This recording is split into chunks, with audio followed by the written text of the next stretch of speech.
मेरे सभी दोस्तों को मेरा नमस्कार। मैं एक कहानी आप लोगों के आगे शेयर करना चाहता हूँ, क्योंकि ज़्यादातर जब मैं लोगों से मिलता हूँ तो कुछ लोग ऐसे होते हैं जो मुझसे पूछते हैं कि हमें अपने दिमाग को समझना क्यों है।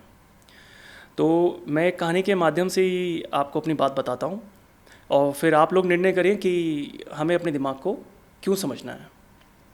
तो थोड़ी देर के लिए मानते हैं कि जो हमारी बुद्धि है वो एक चिड़िया की तरह है। तो कहानी कुछ इस तरह है कि एक बहुत बड़ा कमरा है और उस कमरे में बहुत सारे पिंजरे लगे हुए हैं। लकड़ी का पिंजरा है, लोहे का पिंजरा है, पीतल का, चांदी का, सोने का और हीरे जवाहरात का। और चिड़ियाओं की परफॉर्मेंस के हिसाब से वहाँ जो मालिक है वो उन चिड़ियों को उन पिंजरों में अलग अलग तरीके से फैसिलिटी देता है। और इस तरीके से उन पिंजरों को रखा गया है कि चिड़िया कभी भी आसमान को देख ही नहीं सकती, ना आसमान की कोई जानकारी उनके पास आती है। तो वहाँ पे एक चिड़िया है जो लगातार अपने माता पिता से और वहाँ के जो और चिड़िया में जो बुज़ुर्ग लोग हैं उनसे पूछती थी कि ये पंख हमें क्यों मिले हैं, ये शरीर हमारा क्या सिर्फ पिंजरों में रहने के लिए बना है, क्या मालिक जहाँ से आता है उसके बाहर की दुनिया कैसी है, और भी तरह तरह के सवाल पूछती थी जिसका जवाब उसको दिया नहीं जाता था और उसको डराया जाता था। तो वहाँ पे प्रोसेस ये था कि चिड़िया वहाँ ही पिंजरे में ही पैदा होती थी, पिंजरे में ही जवान होती थी, पिंजरे में ही मर जाती थी। तो किसी भी चिड़िया को ये पता ही नहीं चलता था कि उनका जीवन का मकसद क्या है। लेकिन वो जो चिड़िया थी जो बहुत सारे सवाल करती थी, वो एक दिन मालिक गया हुआ था तो गलती से गेट खुल गया, तो वो चिड़िया वहाँ से निकल के बाहर चली गई। बाहर जाके जब उसने देखा कि आसमान जैसी कोई चीज़ दिख रही है और वहाँ पे कुछ चिड़िया भी थी जो उड़ रही थी, ये देख के वो बहुत खुश भी हुई। तो उसने आवाज़ लगा दी। वो चिड़िया जब नीचे आई तो उसने बताया कि भाई ये आप कैसे उड़ पा रही हैं और ये ऊपर क्या है। तो उन्होंने बताया ये तो तू भी कर सकती है, यहीं पे रहने के लिए तो हम बने हैं। तो उन चिड़ियाओं ने उसकी मदद करी, उसको ऊपर हवा में लेके गई और उन्हें कहा कि बस तूने पंख फैलाने हैं, हम तुझे नीचे गिरा देंगी। तो जैसे ही उन्हें नीचे गिराया, उसने पंख फैलाए तो उसने उड़ना शुरू कर दिया।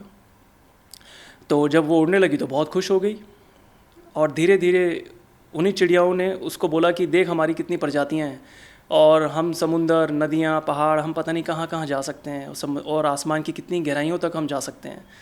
और इस तरीके से उस चिड़िया ने वो सारी चीज़ें अनुभव करी जो चिड़िया को करनी चाहिए थी। उसकी उसकी मानसिक विकास हो गया, शारीरिक विकास हो गया, उसके पंख अब बहुत शक्तिशाली थे।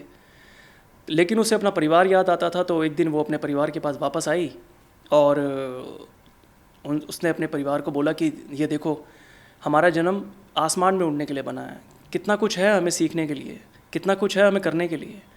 लेकिन वहाँ पे कुछ चिड़िया थी जो उनकी उसकी बातों में आई और क्योंकि उन्होंने वो परिवर्तन देखा।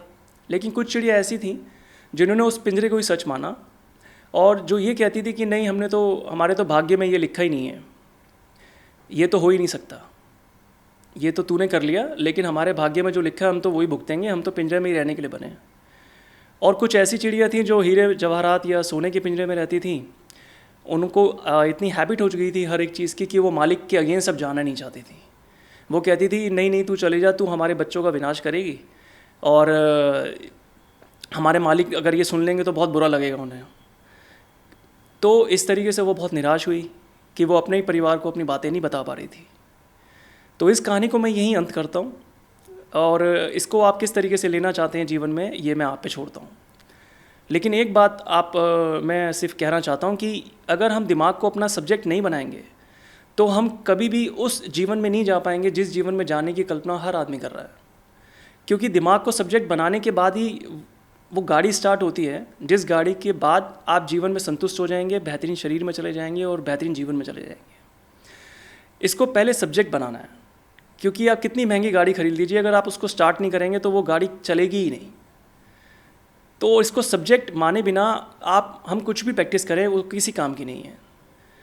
और इसको समझना इसलिए भी ज़रूरी है क्योंकि जब एक आदमी सुलझ जाता है तो वो एक व्यक्ति एक परिवार के लिए भी अच्छा हो जाता है, एक समाज के लिए भी, एक देश के लिए भी और एक दुनिया के लिए भी।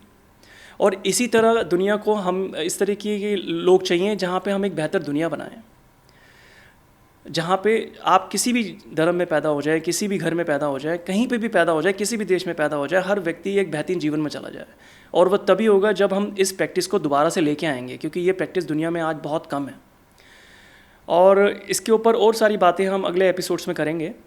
तो इस कहानी को मैं यहीं अंत करता हूँ और मैं उम्मीद करता हूँ कि एक बेहतर दुनिया बनाने के लिए हम आगे बढ़ें। और अपना कीमती समय देने के लिए और मुझे सुनने के लिए आप लोगों का धन्यवाद।